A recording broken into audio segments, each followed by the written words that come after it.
Hey guys, this is Grandmaster Eugene Perelshteyn for Chess Openings Explained, and today we're going to try to tackle the popular Scandinavian Queen d8 move.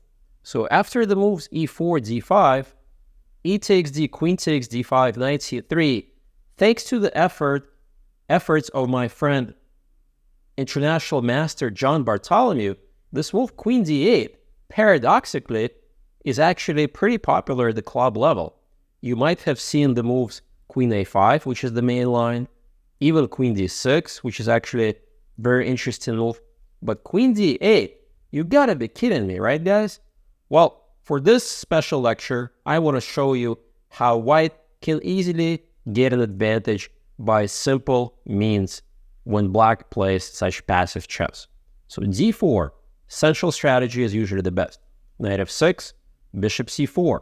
We're following the game by none other than Hikaru Nakamura from 2016, and this is in an Olympiad game. So he's actually playing against Scotland, and his Scottish opponent plays the move a6. This is actually a pretty popular move, and I think it was a Scottish Grandmaster, last name Shaw, who played it.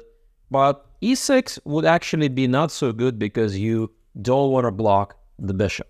So okay, a6, normal looking move, bishop g5. Again, putting pressure on that f6 knight, anticipated e6, that knight is going to get pinned. If g6, we can even take on f6, double the pawns.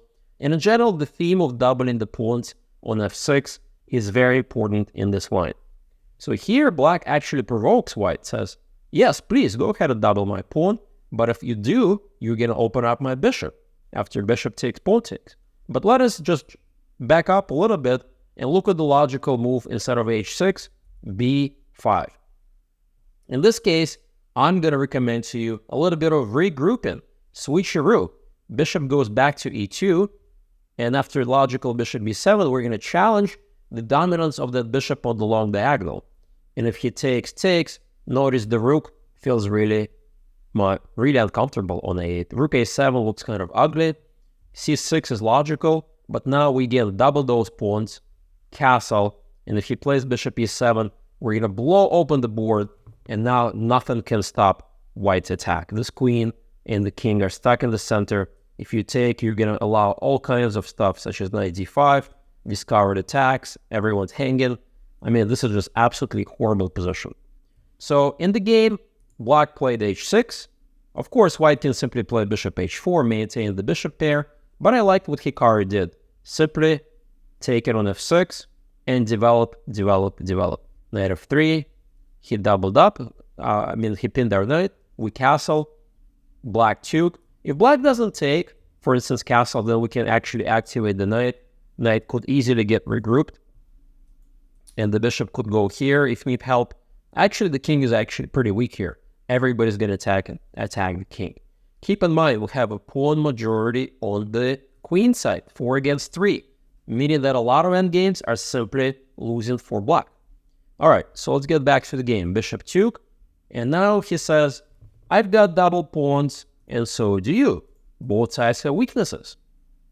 But one major problem, though, black has no minor pieces around the king. Pawns, even though they're great defenders, are no match for massive attack. And that's exactly what's coming black's way. Rook e1. By the way, these guys are totally undeveloped. So he tries to get the pieces back in the game. Knight c6, knight h4, knight a5, hitting the bishop. Bishop gets redirected. Remember, this diagonal is just as annoying as the a2, g8 diagonal. Bishop e6. And here Hikaru plays really nice aggressive moves. Knight g6 x-plan.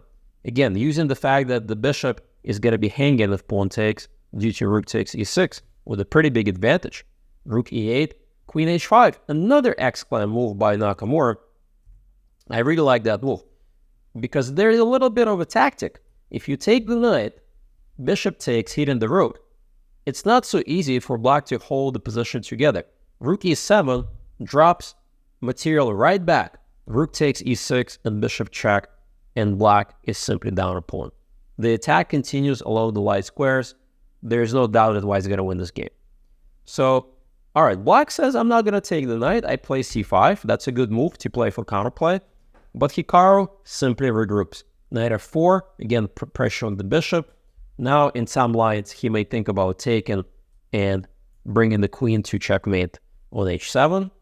c4, tempo move on the bishop, bishop e4, queen c7. And now, knight's under attack. Bishop is not going anywhere, so g3 is a logical move. Rook d8. And now, white just needs to bring the last piece into the game, that a1 rook, and Hikaru correctly doubles up. Rook e3, b6, double up, and black is utterly paralyzed.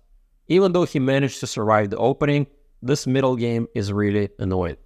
There's lots of pressure on the e-file. This knight is virtually not in the game. The king is really weakened. And with his next move, queen d6, believe it or not, black seals the deal. He is completely lost now. Yes, you'll be surprised. Why is black lost? Can you find the next move by white that prompts immediate, and I mean immediate resignation? And if you need more time, go ahead and pause the video. Once again, you remember the pin factor. Bishop d5. This pin is deadly. If you take on d5, you're going to lose on e8. If you play bishop d7, you're going to lose on f7. So what do? Well, if you do nothing, I'm just going to take on e6 and take all your material. Position is completely busted, which prompts black immediate resignation. So keep in mind, this is how you beat this queen d8 system with simple, straightforward, centralizing moves, and black needs to be extremely accurate just to survive this opening. Hey, check this video out to make sure that you get more important information to bring your chess to the next level.